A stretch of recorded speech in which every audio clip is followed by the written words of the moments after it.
Pakai lagi. Argita, Macam magala siya. ayam muda ni kemana lagi kan kesat. Mudim ni haro dam barak mo lang jam Ini lekes tasnya. barak mo lang jam lekes lenji tiyali Dia nak beli kurati. jaya sa di up le Ya, sedikit ya muda mangkat. ngap Ergi bate je, itu je mutacu.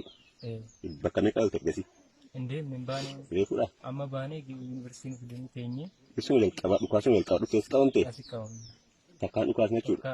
takkan du pas kaya Gas. kale sa gabade du pas Ya, sekitar margin sekitar. takkan tunim na giddi kesan dum kale sa Biasa. university ambo Setelah kita nih.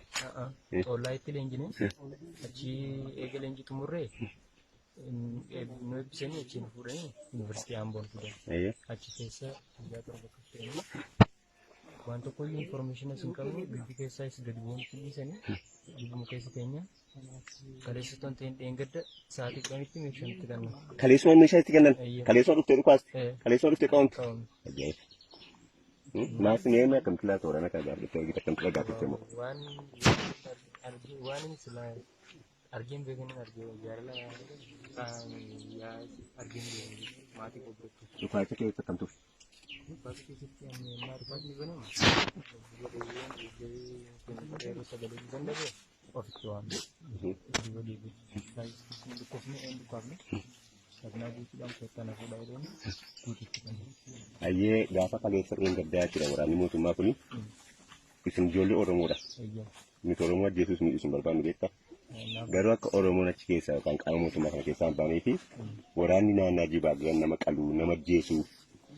Ni tak kasih nama ranggu. Akhirnya ketilat na isim bakat na ini. Oleh ada kamu cuma nu fakir itu. Ergi kawan teh kira kau lagi jera memat. untuk kalau geranya di dunia itu yang akan mati cuni kita jadi konflik Samu cuma kali sering kerja sobe. Orang jibagis tu nama Jesi nama kalti. Akhirnya ketilat na fisiknya oleh lenu fakir itu. Wanita itu kita falah. pala pala Ini akan telat tu, akan tergat.